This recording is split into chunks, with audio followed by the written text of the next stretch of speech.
जात मिले समाज सब पावे निज पद आन। बहुविधि मिथ्या गहन करी मलिन भयो निज भाव। ताको होत अभाव है सहज रूप दर्शान।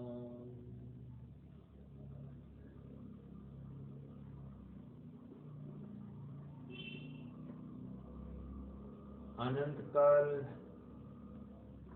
यहाँ वहाँ भटकने में ही इस जीव का गया है, और इतना होने पर भी यदि ये सुध या होश में ना आए, अचेत ही बना रहे, तो ताको कौन हवाल, उसको कौन सुधारने में समर्थ है। और आज भली होनहार है, इसलिए हमको जैन शास्त्रों का मर्म समझने का एक अवसर वर्तमान में मोक्षमार्ग प्रकाशक के माध्यम से हो रहा है। और उस मोक्षमार्ग प्रकाशक में जो अनेक अनेक मत है, विविध मत है, उनकी समीक्षा, उनकी विचारधारा, इसका चिंतन करने के पश्चात हम किस प्रकार यथार्थ मार्ग पर है, ये निर्णय हमको हुए बिना नहीं रहेगा। प्रकरण श्वेतांबर मत का चलेगा, और हालांकि ये तो जिनेंद्र भगवान को ही मानने वाला मत है, ऐसा होते हुए भी इनको भी अन्य मत विवक्षा में ही गर्भित किया है पंडित साहब ने। अत्यंत विचारणीय बिंदु है, लेकिन ये बात कदापि नहीं थी कि ये उनको जैन मानते नहीं थे, क्योंकि हर जगह पर वो कह रहे हैं कसाई जीवों द्वारा जिन मत में कल्पित रचना की। तो एक बात ये हो गई। दूसरा, आगे बढ़कर आप देखोगे इसके अंत में भी, समापन में भी फिर से वे वही बात लिखने वाले हैं।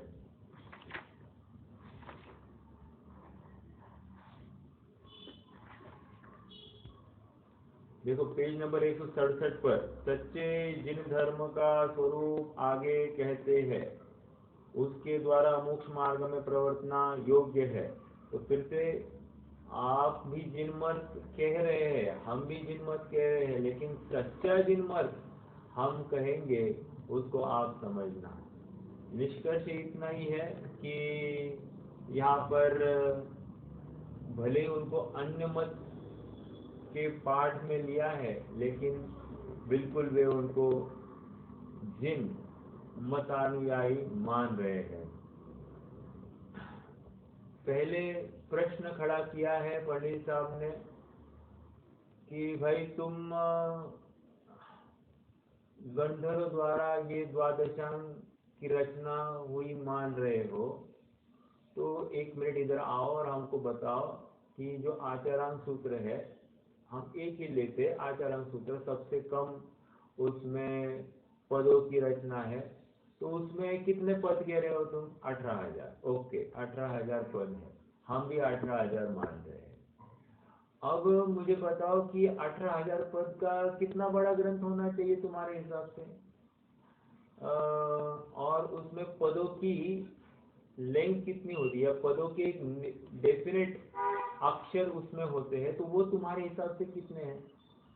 तो यदि कुछ भी कहोगे तो तुम अटक जाओगे।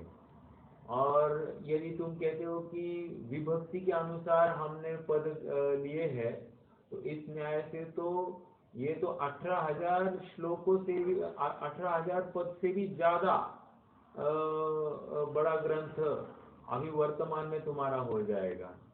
और यदि नहीं तो फिर अन्य प्रकार से, तो फिर उसमें तो जो 18,000 पद से भी अत्यंत कम पद तुम्हारे दिखाई दे रहे।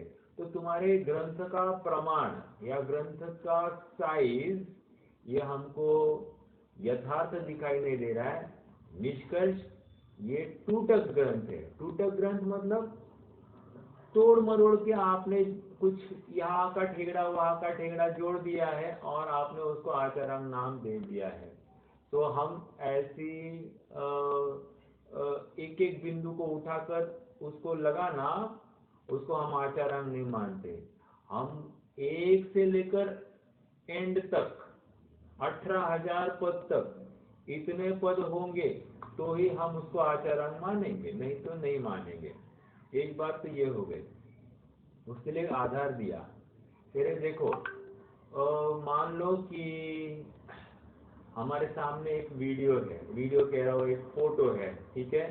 फोटो में मान लीजिए 50 लोगों के फोटोज है वहां पर। अब उसमें हमारे पास जूम इन और जूम आउट करने का एक फीचर है। जब हम जूम इन करते हैं तो क्या होता है कि 50,000 के 50 के 50 छोटे हो जाते हैं। जूम आउट करते हैं तो 50 के 50 बड़े साइज को धारण करते हैं। निष्कर्ष क्या है कि सभी के सभी उस पिक्चर में आएंगे तभी तो हम कहेंगे ये उसकी पिक्चर है। वो मात्र जूम इन और जूम आउट वाली है। लेकिन उसमें से आप 50 में से तुम एक दो टुकड़े निकालोगे और कहोगे ये वही है, तो हम कैसे मानेंगे ये वही है? बिल्कुल नहीं मानेंगे। उसका एक अंश कह सकते हैं तो हम स्वीकार करेंगे, लेकिन वही का वही कहते हो तो हमको स्वीकार नहीं है। आइए, ये एक बात आ गई। चलो पढ़ते हैं, पेज नंबर 145 पर है हम। मैं फिर से ऊपर से पढ़ता हूँ। श्वेतांबर मत वाले किसी ने सूत्र बनाए, उन्हें गंधर के बनाए कहते हैं। तो पहले तो गंधर ने बनाए ऐसे सूत्र कह रहे हैं। हम क्या कहते हैं? हम कहते हैं गंधर सूत्रों की रचना करते हैं। तो उनसे पूछते हैं, गंधर ने आचारांगादिक बनाए तो तुम्हारे वर्तमान में पाए जाते इतने प्रमाण सहित बनाए थे या बहुत प्रमाण सहित बनाए थे? अभी तुम्हारा जो दिखाई दे रहा है उतना ही है या ज्यादा था? यदि इतने प्रमाण सहित ही बनाए तो तुम्हारे शास्त्रों में आचारांग आदि के पदों का प्रमाण 18,000 आदि कहाँ है? तुम्हारे शास्त्र में 18,000 कहाँ है? तो उनकी विधि मिला दो। तो कह रहे 18,000 के 18,000 श्लोक हमको दिखाओ, तो हमको नहीं दिखाई दे रहे पदों का प्रमाण क्या? दूसरा प्रश्न, पदों का प्रमाण क्या है? यदि विभक्ति के अंत को पद कहोगे तो इस न्याय से ऐसे कहे तो हुए प्रमाण से बहुत पद हो जाएंगे। मतलब तुमने जो बनाया है उससे तो बहुत बड़े ज्यादा 18,000 से भी ज्यादा हो जाएंगे। और यदि प्रमाण पद कहोगे तो उसे एक पद साधिक किंचित अधिक 51 करोड़ श्लोक है। तो यह तो बहुत छोटे शास्त्र है। छोटा शास्त्र मतलब मालूम है आचारांग का उनका कितना है? हार्डली अपना ये मोक्षमार्ग प्रकाशक से भी छोटा ग्रंथ उनका आचारांग है। तो कह रहे कि इतना छोटा ग्रंथ, उसमें कितने 18,000 पद कैसे बैठ सकते हैं? तो बहुत छोटे शास्त्र है, इसलिए बनता नहीं है। तथा आचारांगादिक से 10वें कालिक का प्रमाण कम कहा। अब दूसरा तर्क दे रहे हैं। वो क्या कह रहे हैं कि 10वें कालिक नामक एक दूसरा अंग है, तो उसमें कह रहे हैं कि उसमें आचारांग से कम पद है, ठीक है। और अभी वर्तमान में उनका जो आचारांग है उससे छोटा उससे बड़ा 10वें कालिक कहते हैं। 10वें कालिक का प्रमाण आचारांग से बड़ा दिखाते हैं और कहते हैं कि आचारांग से कम पद 10वें कालिक में है। तो फिर से मेल नहीं बैठ रहा है, परस्पर विरुद्ध कथन, ठीक है। और तुम्हारे अधिक है तो किस प्रकार बनता है? फिर कहोगे आचारांग अधिक बड़े थे। अब थोड़ा सा जगह पर आया, क्या कह रहा है? आचारांग अधिक बड़े थे, काल दोष जानकर उन्हीं में से कितने ही सूत्र निकाल कर यह शास्त्र बनाया।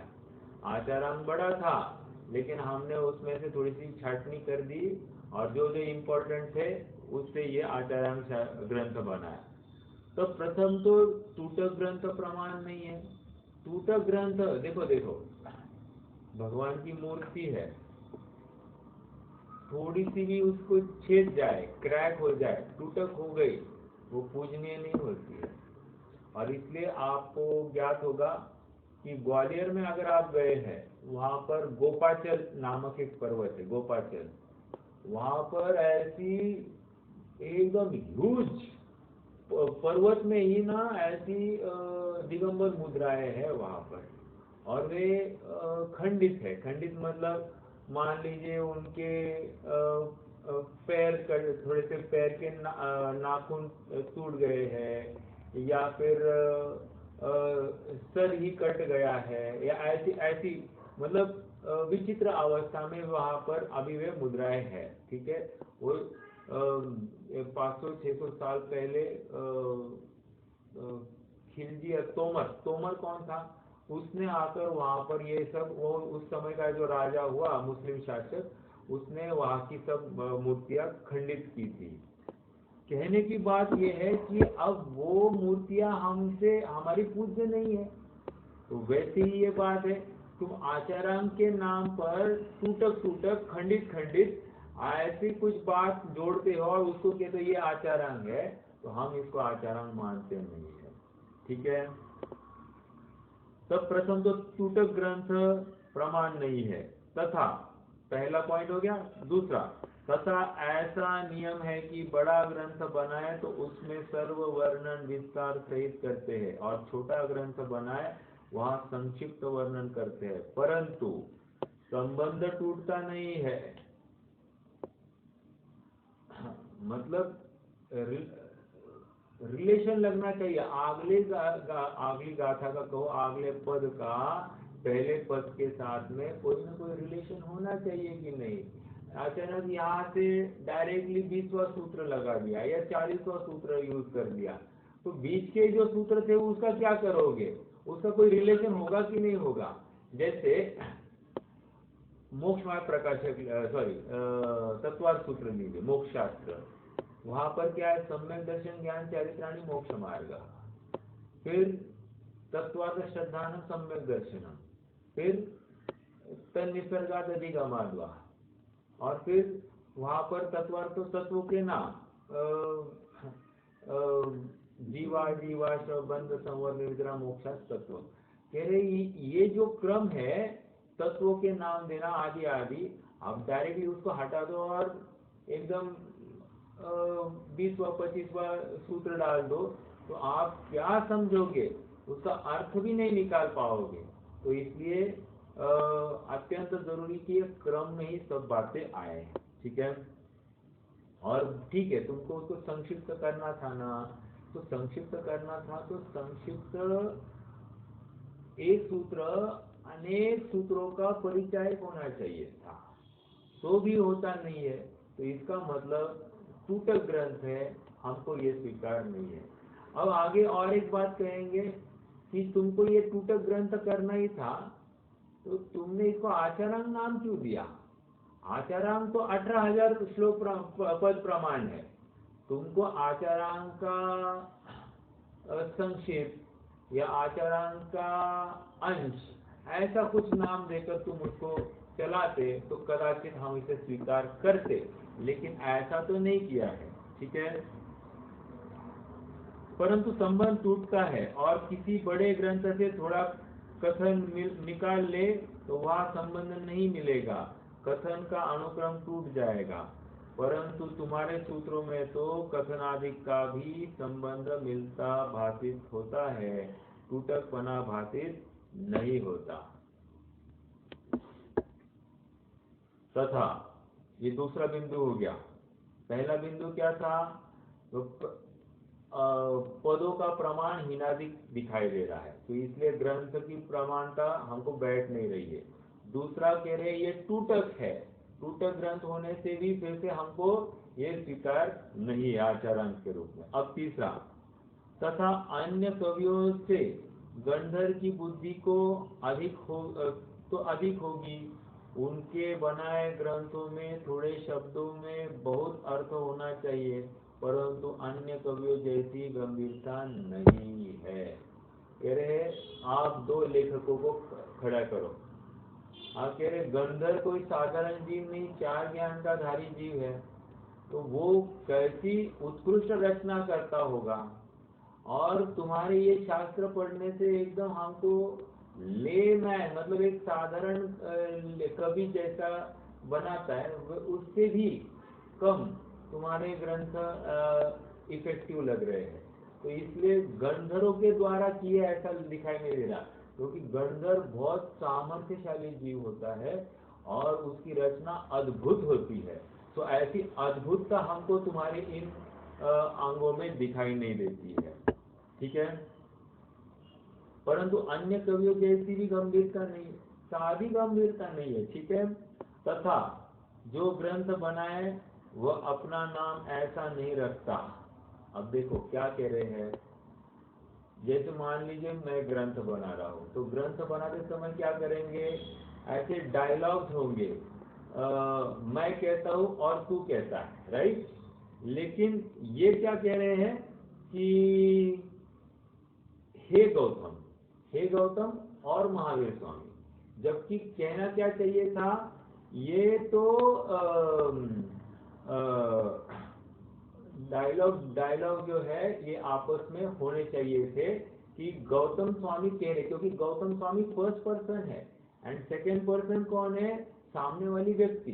लेकिन ये क्या है, गौतम स्वामी प्रश्न कर रहे हैं और भगवान आंसर कर रहे हैं, इस रूप में वे बात रख रहे हैं। देखो अमुक कहता है, मैं कहता हूँ, ऐसा कहता है, परंतु तुम्हारे सूत्रों में हे गौतम, वह गौतम कहते हैं, ऐसे वचन है। मतलब हे गौतम मतलब भगवान उसको उपदेश दे रहे हैं गौतम स्वामी को, और गौतम कहते हैं मतलब गौतम स्वामी क्वेश्चन पूछ रहे हैं, लेकिन गौतम कहते हैं नहीं, मैं पूछता हूँ ऐसा कहना चाहिए था ना, और फिर भगवान के मुख से आंसर निकालना था।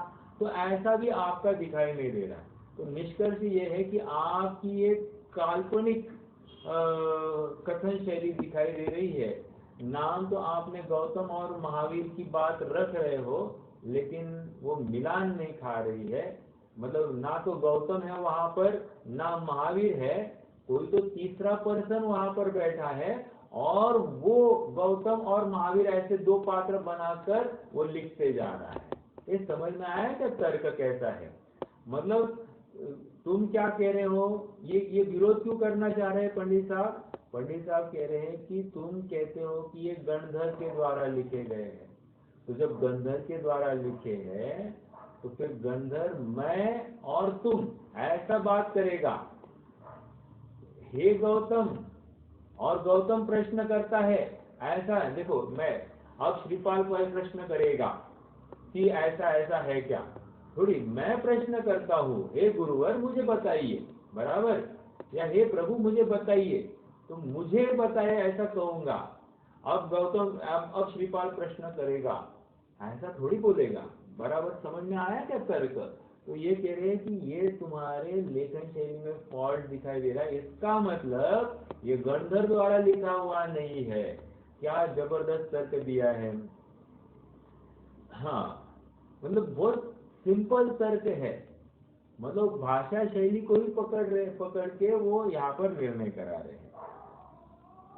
हाँ, तथा जो ग्रंथ बनाए वह अपना नाम ऐसा नहीं रखता है कि अमुक कहता है, मैं कहता हूँ, ऐसा कहता है, परंतु तुम्हारे सूत्रों में हे गौतम, वह गौतम कहते हैं, ऐसे वचन है।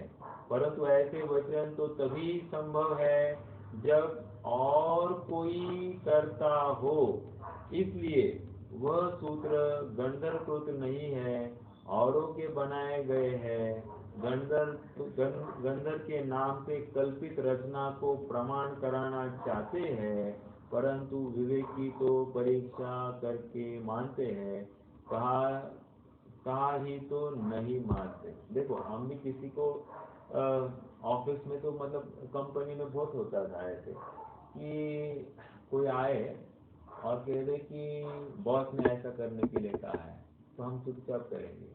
और कोई कहे कि ये इतना करके दो, हम क्यों करें?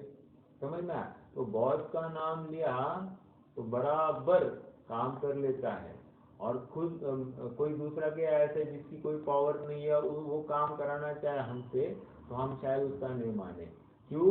क्योंकि इफेक्टिवनेस लाने के लिए। तो ऐसे ही तुमने भी गंधर का नाम तो डाल दिया इफेक्टिवनेस लाने के लिए, लेकिन वो प्रामाणिक भाषित नहीं हो रही है, तुम्हारे व्याकरण में गलती हो गई है ऐसा लिखते समय में। ठीक है, ये पहला बिंदु हो गया। आप ये पहले 1 2 3 4 ये 4 पैराग्राफ इनको रोमन नंबर 1 ऐसा आप वहां पर मार्क कर दीजिए। ये एक प्रकरण हो गया जहां पर यह सिद्धि की कि ये गणधर द्वारा लिखे गए नहीं है। अब थोड़ा सा आगे, तथा ऐसा भी कहते हैं, और एक तर्क चलता है उनका, क्या? गणधर सूत्रों के अनुसार कोई 10 पूर्वधारी हुए हैं, उन्होंने यह सूत्र बनाया। अब क्या कह रहे हैं? अब गणधर के अनुसार किसी 10 पूर्वधारी जीव ने ये सब सूत्र ये सूत्र लिखे हैं। ठीक है, वहां पूछते हैं, यदि नए ग्रंथ बनाए हैं तो नया नाम रखना था, अंगादिक के नाम किस लिए रखे?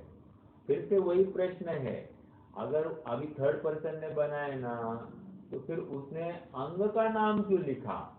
आचारांग नहीं, उसने अपने बुद्धि से किया ना, तो उसने अपने बुद्धि से अपने शास्त्र का नाम अलग रखना चाहिए था, आचारांग नहीं कहना चाहिए था। ओके, जैसे कोई बड़े साहूकार की कोठी के नाम से अपना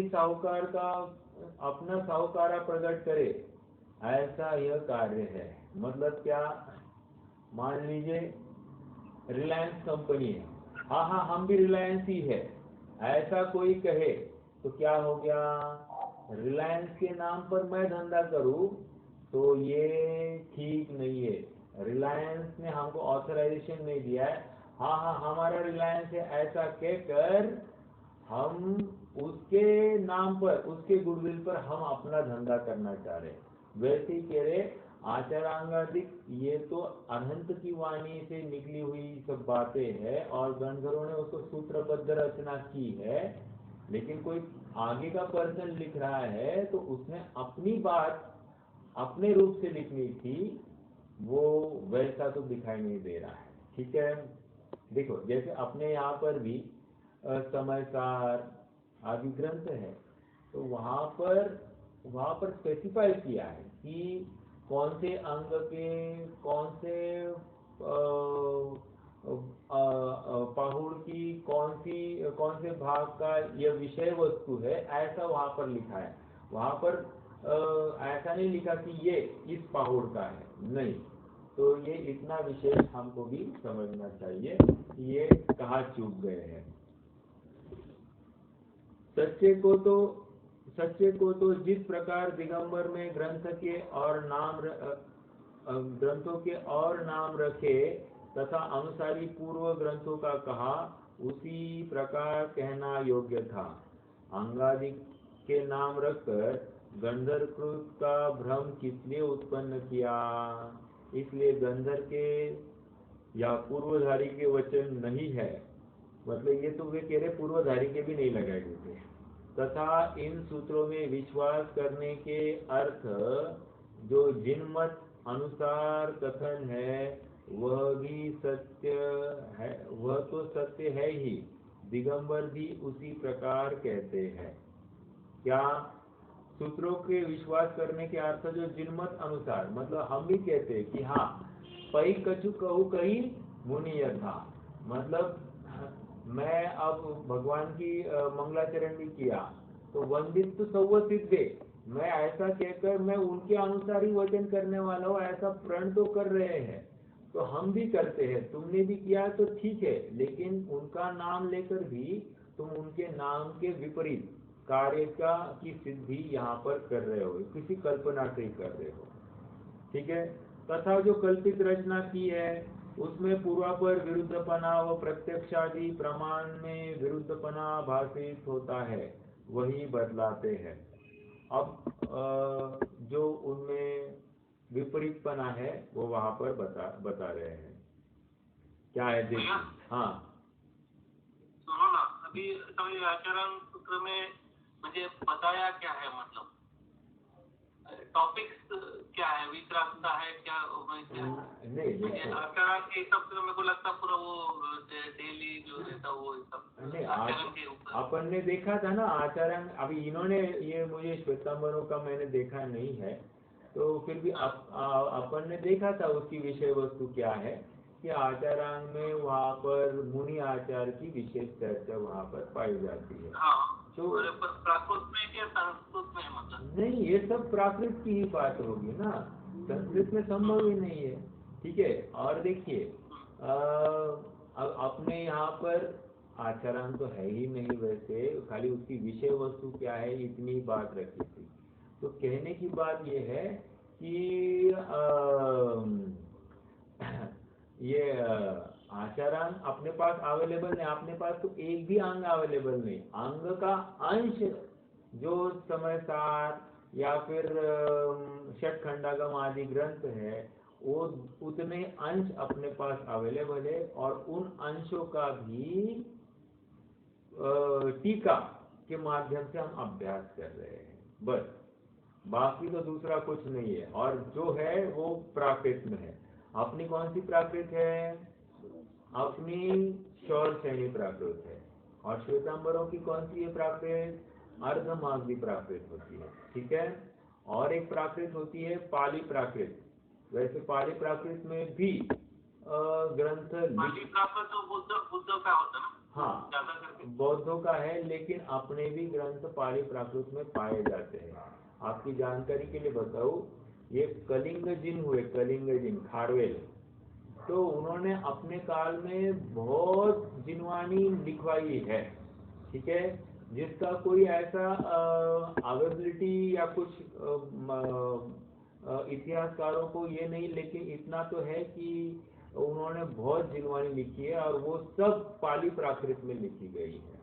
ठीक है, तो या फिर अपन यूँ कह सकते हैं कि जो उड़ीसा साइड में अपने को जिनवानी कुछ मिलती होगी तो ये पाली प्राकृत में ही लिखी गई होगी, क्योंकि जिस जिस काल में जो ज्यादा प्रचलन में आई होगी तो उसका उपयोग हुआ होगा। ठीक है, बट कलिंग वो ही हो गया ना, राजा जो थे वही है ना कलिंग। हाँ, ये अशोक के पूर्वज, अशोक के पूर्वज, राइट। चलिए अब देखिए, अब थोड़ा सा बहुत इंटरेस्टिंग प्रकरण चलेगा। 4 प्रकार से ये श्वेतांबर लोग मुक्ति मानते हैं। तो 4 बिंदु कौन से हैं? तो कह रहे अन्य लिंग से मुक्ति होना मानते हैं। एक अन्य लिंग मतलब जो प्रॉपर मुक्ति के योग्य लिंग है, जो दिगंबर मुद्रा है और जो जिनमत अनुसारी है, उसके अलावा भी वे मुक्ति मानते हैं। एक दूसरा कह रहे गृहस्थ के भी मुक्ति मानते हैं। 2 तीसरा स्त्री की भी मुक्ति मानते हैं। 3 और चौथा चांडाल आदि शूद्रों की भी मुक्ति वे मानते हैं। ठीक है, ये 4 लिंगों से वे मुक्ति होना मान रहे हैं।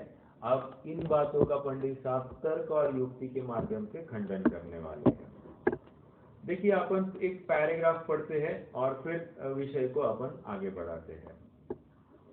अन्य लिंगी के व गृहस्थ के व स्त्री के व चांडाल आदि शूद्रों के साक्षात मुक्ति की प्राप्ति होना मानते हैं, सो बनता नहीं है। मेरा एक प्रश्न है, साक्षात मुक्ति का अर्थ क्या लेना?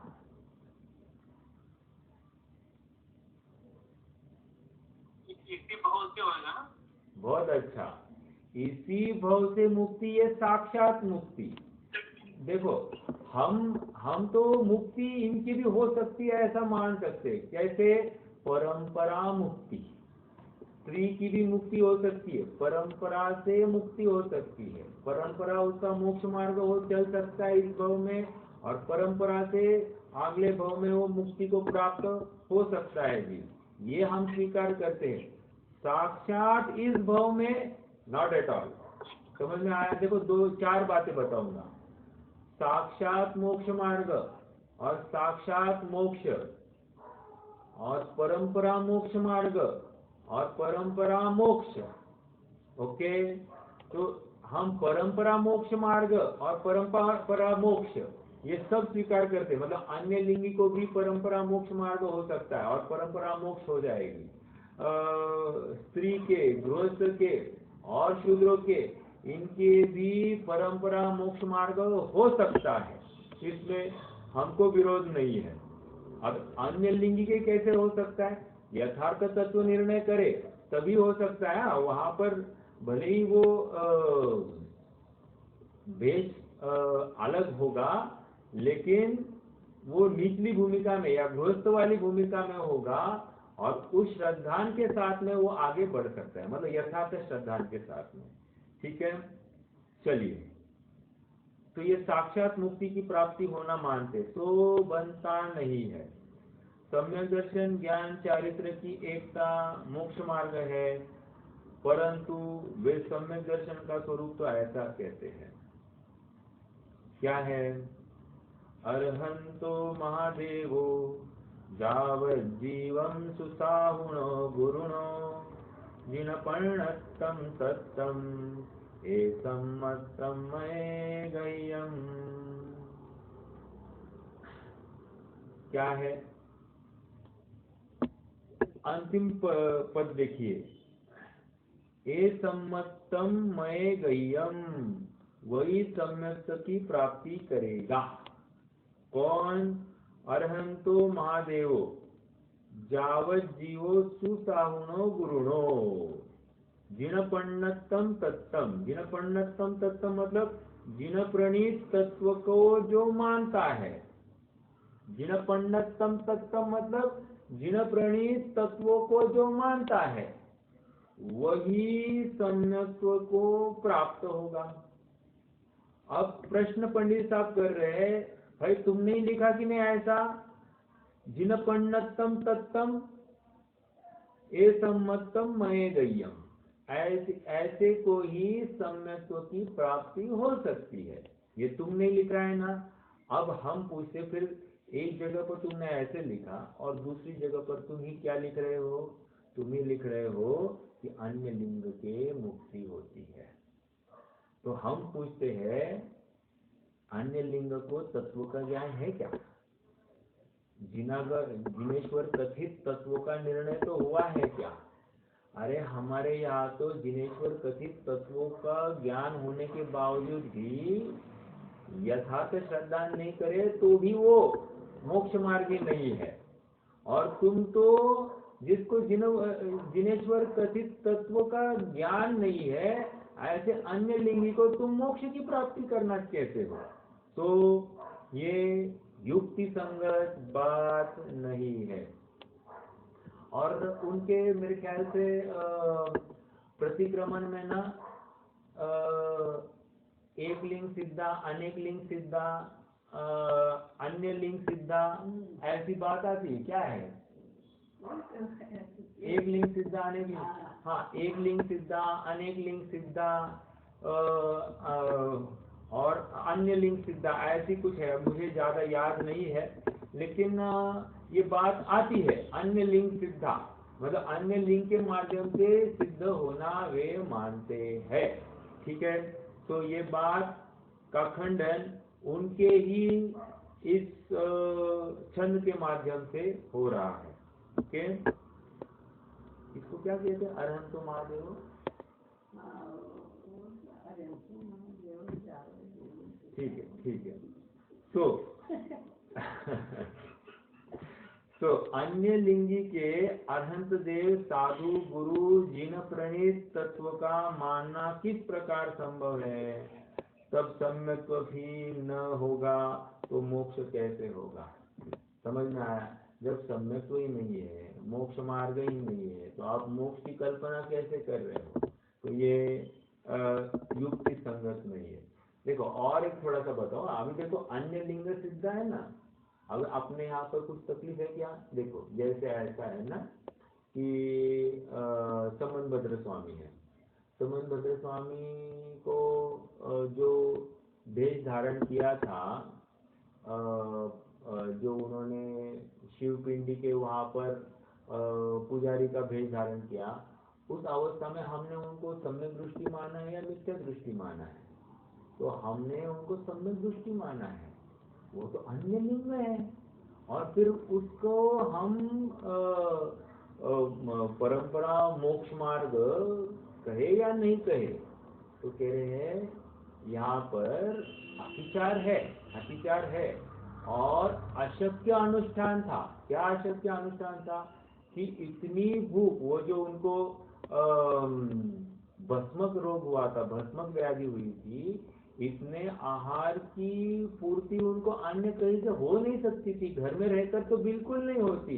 तो उनको ऐसे ही स्थान पर जाकर ये रोग का निवारण करना एक ही ऑप्शन था, और इसलिए उन्होंने उसी ऑप्शन का चयन किया। एक और दूसरी बात,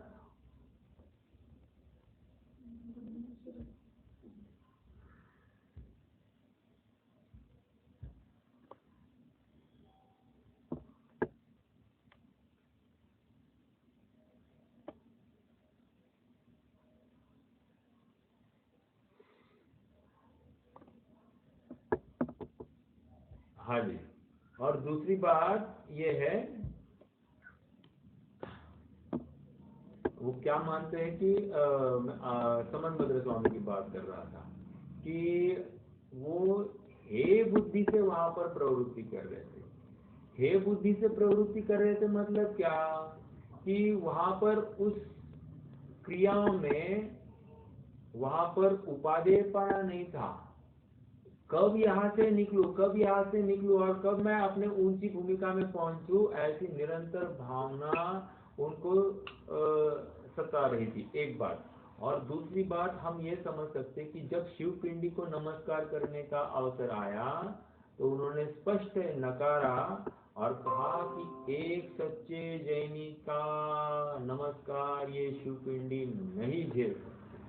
तो इतनी दृढ़ता से उन्होंने, मतलब प्राण की कीमत पर भी उन्होंने ये बात को नकारा नहीं। इससे हम उनके श्रद्धान में कोई विपरीतता है ऐसा नहीं। देखो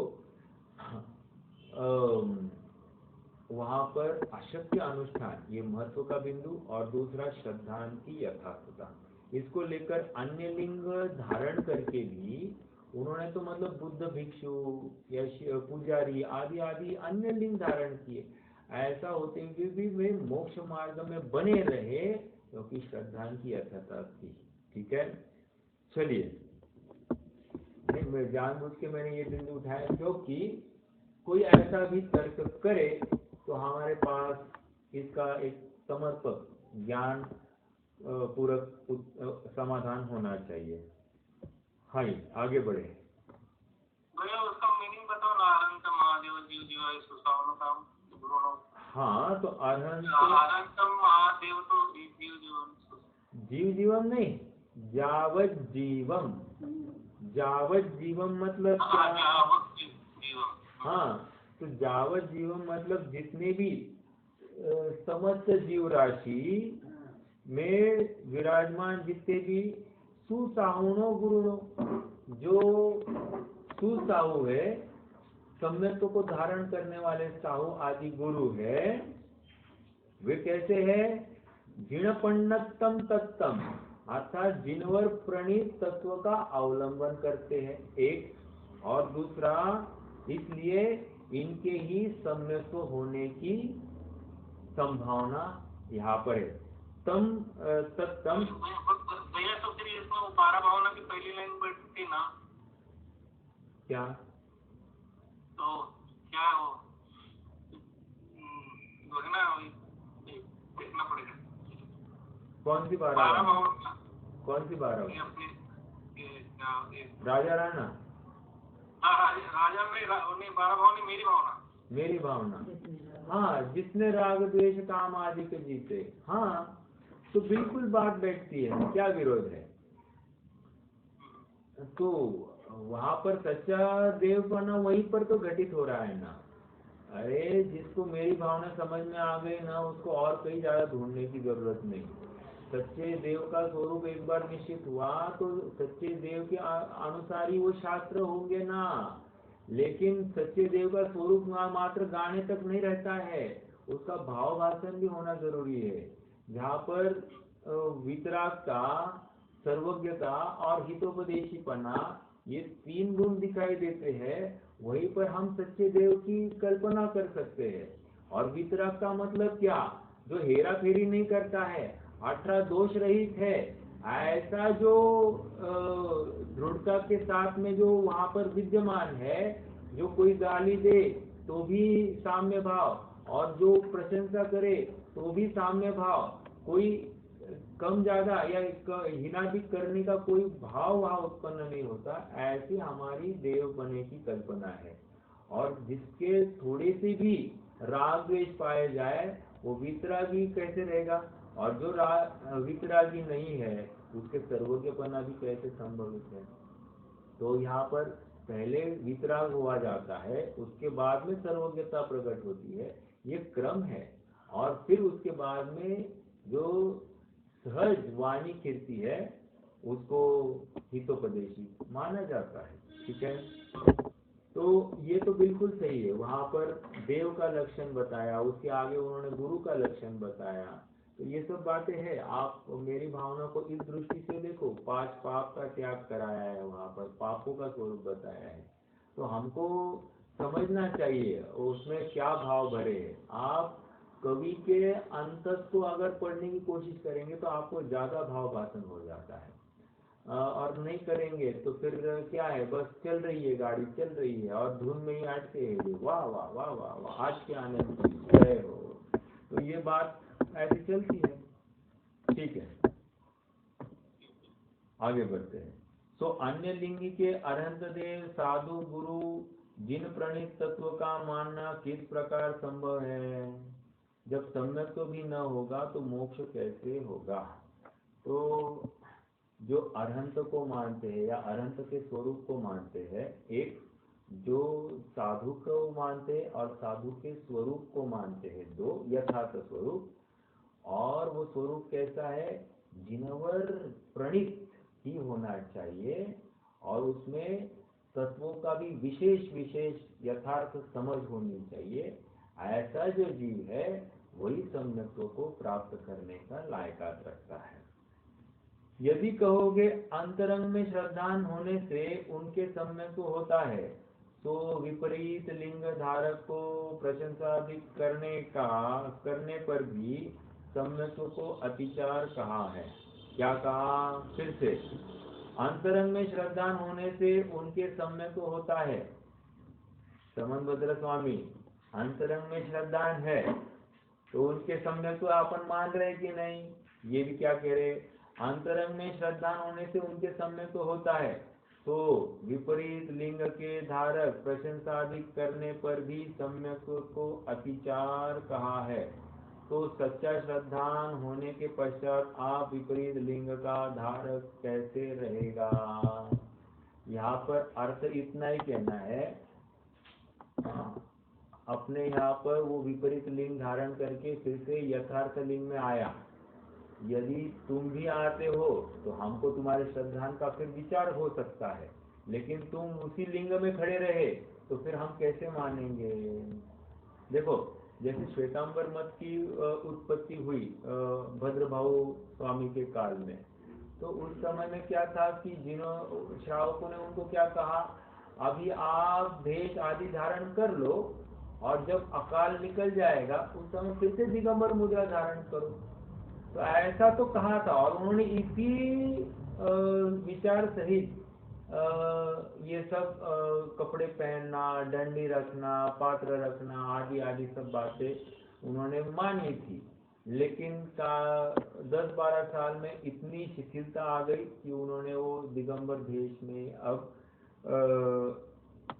से विपरीत प्रवृत्ति करना ही निर्णय किया, और फिर उन्होंने अगला ही मत खड़ा कर दिया अपना। हाँ जी, तो सच्चा श्रद्धान होने के पश्चात आप विपरीत लिंग का धारक कैसे रहेगा? श्रद्धान होने के पश्चात महाव्रतादि अंगीकार करने पर सम्यक चारित्र होता है। वह अन्य लिंग में किस प्रकार बनेगा। दूसरा बिंदु कह रहे सम्यक चारित्र हुआ क्या, तो ये महाव्रत आदि अंगीकार किए क्या, नहीं किए। यदि अन्य लिंग में भी सम्यक चारित्र होता है तो जैन लिंग अन्य लिंग समान हुआ, इसलिए अन्य लिंग को मोक्ष कहना मिथ्या है। क्योंकि तुम अगर अन्य लिंग के भी महाव्रत आदि होना मानते हो तो जैन लिंग और अन्य लिंग में अंतर क्या हुआ, तो एक ही हुए, और फिर तुम अन्य लिंग क्यों कहते हो, वो तो जैन लिंग ही कहो। तो ये बात तुम्हारे ही स्ववचन में विरोध को दिखाई देती है, और इसलिए तुम अपने वचनों को यथार्थ करो, या तुम अन्य लिंग को मुक्ति होती है इस बात को अस्वीकार कर दो। आइए अब गृहस्थ मुक्ति का निषेध। गृहस्थ मुक्ति क्या है, जैसे भरत को महल, कांच के महल में बैठे बैठे ही उनको मुक्ति की प्राप्ति हो जाती है, ऐसा भी मानते हैं। तो फिर से यहाँ पर अगर गृहस्थी में रहकर ही कपड़े आदि के साथ साथ विषय भोगों के साथ साथ परिग्रह के साथ साथ यदि किसी जीव को मुक्ति होती है तो फिर कोई परिग्रह त्याग करने का उद्यम क्यों करे। बहुत सरल बात है। फिर महाव्रत क्यों धारण करे, घर में बैठे बैठे सब कुछ कर होता है तो फिर बाहर जाने की जरूरत नहीं थी ना। तो आपने साधु पद को क्यों महान कहा और क्यों लोगों को प्रेरणा दी कि भाई साधु बनो। तो इसका मतलब अगर घर में रहकर सब कार्य होने वाला है तो बाहर जाने की क्या बात है। अभी देखो, जैसे हमारे घर पर बैठे बैठे हमको बाजार से कोई भी माल फोन के माध्यम से आ जाता है, तो हम क्या अब हमको बाजार में जाने का प्रयोजन क्या क्या दिखाई देता है, क्या हमारा काम अड़ता है क्या, तो नहीं अड़ेगा। तो हम बाजार में क्यों जाएंगे, हम घर में बैठ कर ही सब माल मंगाएंगे। वैसे ही कह रहे हैं यदि साधु होने के बजाय घर में रहकर ही तुम्हारी मुक्ति होती है तो फिर साधु होने का उद्यम कौन करेगा। आइए पढ़ते ये इतना पैराग्राफ। तथा गृहस्थ को मोक्ष कहते हैं तो हिंसादि सर्व सावध्य योग का त्याग करने पर सम्यक चारित्र होता है। अंडरलाइन दिस, सर्व सावध्य योग का त्याग करने पर, सावध्य मतलब आरंभ की क्रिया, ठीक है। तो आरंभ की क्रिया का त्याग, कितने प्रकार के आरंभ होते हैं, पंच सुना 5 प्रकार के आरंभ होते बताए है ना, कूटना, पीटना, बुहारी देना, अग्नि देना और पानी छानना। तो कह रहे इसको रिलेटेड क्या है, इसको रिलेटेड अन्य अन्य जितने भी है वे सब आरंभ इससे इन 5 से रिलेटेड है। तो अपने आप वे हिंसा के कार्य है, सावध्य योग है, और फिर सावध्य योग होने पर तुम्हारे महाव्रत कैसे होंगे, नहीं हो सकते, क्योंकि वे तो हिंसा के कार्य हो रहे। और हिंसा के कार्यों की कल्पना, अहिंसा की कल्पना करना और हिंसा में प्रवृत्ति होना, तो ये परस्पर विरुद्ध बातचीत करते हैं, ठीक है। यदि कहोगे, देखो एकदम पेटेंट उसका डायलॉग है, यदि कहोगे अंतरंग त्याग हुआ है तो यहाँ तो तीनों योग द्वारा त्याग करते हैं, तो काय द्वारा त्याग कैसे हुआ। समझ में आया क्या, वो क्या कह रहा है कि हमारा अंतरंग त्याग हो गया है। अंतरंग तो कह रहे हैं कि अंतरंग त्याग हुआ तो मन योग, वचन योग और काय योग, ये तो अंतरंग योगों की बात है। हम भी तो अंतरंग योगों की बात कर रहे हैं, हम बहिरंग काय योग की बात ही नहीं कर रहे हैं, हम बहिरंग वचन योग की बात ही नहीं कर रहे हैं, हम तो अंतरंग की ही का बात कर रहे हैं। और तुम्हारे ये योग रहितपना कहाँ सिद्ध हो रहा है, क्योंकि प्रत्यक्ष काय योग में तुम कितने कार्य करते हुए दिखाई दे रहे हो, और हम तुम्हारे मुक्ति की कल्पना कैसे करें फिर। तथा बाह्य परिग्रहाधिक रखने पर भी महाव्रत होते हैं, तो महाव्रतों में तो बाह्य त्याग करने की ही प्रतिज्ञा करते हैं। त्याग किए बिना महाव्रत नहीं होता, महाव्रत बिना छठा आदि गुणस्थान नहीं होता, तो फिर मोक्ष कैसे होगा। इसलिए गृहस्थ को मोक्ष कहना मिथ्या वचन है। ठीक है। छठवां गुणस्थान तभी प्रकट होता है जब ये सभी परिग्रह का त्यागी, और सभी परिग्रह मतलब बाह्याभ्यंतर, मतलब बहिरंग और अंतरंग परिग्रह का त्यागी हो गया, उस दिन इसको महाव्रत हुए। देखो आप, और आपको बताओ, जैसे अपने यहाँ पर सबसे पहले मान लीजिए एक 11वीं प्रतिमाधारी उत्कृष्ट श्रावक है, ठीक है। वो कहाँ है? गृह त्यागी है कि नहीं? बिल्कुल गृह त्यागी है। उसको महाव्रती मानेंगे क्या? नहीं मान सकते। उसको क्या करना फिर? उसको श्रावक ही मानते। एक बार तो कह रहे अब ये उत्कृष्ट जो 11वीं प्रतिमाधारी उद्दिष्ट त्यागी श्रावक है, इसको अब इसने किसी चिन्हों के द्वारा ये निर्णय किया कि हाँ मुझे अब थोड़ा सा मेरी स्थिरता में विशेषता है एक बार, और स्थिरता भी बार बार हो रही है, मुझे बार बार अंतरंग में प्रवृत्ति मेरी पाई जा रही है।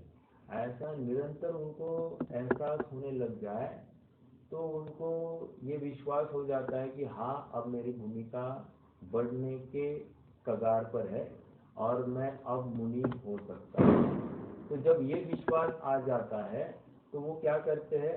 वो आचार्य के पास जाते हैं और उनको विनंती करते हैं कि आप मुझे ज्ञानेश्वरी दीक्षा देकर मुझे मेरी भूमिका बढ़ाने का और मुझे मेरे आत्मा की अखंड साधना करने का अवसर प्रदान करें, जिससे मैं मेरा आत्म कल्याण करूं। तो मुनिराज उसको सुयोग्य जानकर फिर उनको दीक्षा दिलवा देते हैं। तो सबसे पहले क्या है, अब वो लंगोट उतरेगी, ठीक है। लंगोट तक का परिग्रह अपने यहाँ पर श्रावक अवस्था है और वहाँ पर पंचम गुणस्थान ही मैक्सिमम संभव है, और भले ही वो गृह त्यागी है फिर भी पंचम गुणस्थान वर्ती। अब जैसे ही लंगोट का त्याग हुआ, अब मुझे बताइए दीक्षा हो गई, अब इसका कौन सा गुणस्थान है? 5वां, 6वां या 7वां? जैसे दीक्षा धारण करता है, केशलोच हो गए, केशलोच हो गए, पीछे कमंडलू धारण कर दिया, अब इसकी कौन सी भूमिका है? 5वां है, 6वां है, 7वां? नहीं, 5वां है।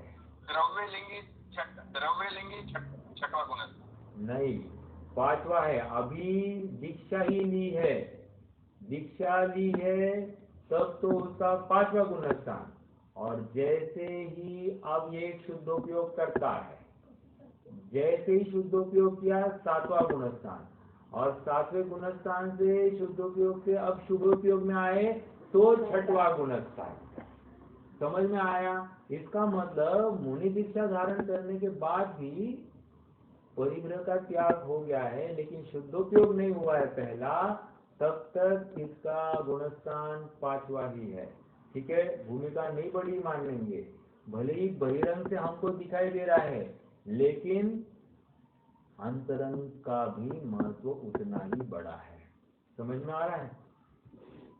हाँ, तो इतनी बात मैंने क्यों कही? ये पीरियड बड़ा भी हो सकता है 5वां गुणस्थान का। हाँ वही बोल रहा हूँ, 5वें से 7वें में जाने का मैक्सिमम और मिनिमम तो अंतर कितना है? एक अंतर्मुख। जैसे ही दीक्षा हो गई, उसका मैक्सिमम पीरियड कुछ नहीं है, मैक्सिमम में एक अंतर्मुख आगे, वो क्यों टाइम पास करेगा? क्योंकि आप उसके उद्देश्य को थोड़ा समझिए। उसका उद्देश्य तो अपने आत्मा की साधना है और वो एकदम प्रामाणिक बुद्धि से आगे बढ़ा है, वहां पर कोई छलावा या दिखावा की बात नहीं है। उसको अब किसी दुनिया से कोई लेना देना नहीं, उसको बस अपना आत्मा और अपना आत्म कल्याण दिखाई दे रहा है, उसको मोक्ष साक्षात दिखाई दे रहा है। एम परम पद प्राप्ति नु कर्यु ध्यान में, गजा वगर ने हाल मनोरथ रूप जो, तोपन निश्चय राज चंद्र मन ने रहो, प्रभु आज्ञाए थाशु तेज परम पद, क्या है मुझे अभी वो याद नहीं आ रहा है। कहने की बात इतनी है कि एम परम पद, मतलब ये तो चौथे गुण, मतलब गृहस्थ ऐसी भावना आ रहा है कि मुझे साक्षात सिद्ध अवस्था दिखाई दे रही है ना, और वो बिल्कुल, और उस सिद्ध अवस्था के बल पर वो ऐसा मान रहा है कि मुझे इतना विश्वास है कि हे प्रभु आप मानो या नहीं मानो, लेकिन मुझे ये विश्वास हो गया है कि मैं निश्चित ही आप जैसी अवस्था को प्राप्त करूंगा। ये इतना विश्वास उसको आता है, तब जाकर ये सब आगे की भूमिका बढ़ती हुई दिखाई देती है। ठीक है, हो सकता ना, देखो ऐसा समझो प्रेम वगैरह की तो नहीं होता ना।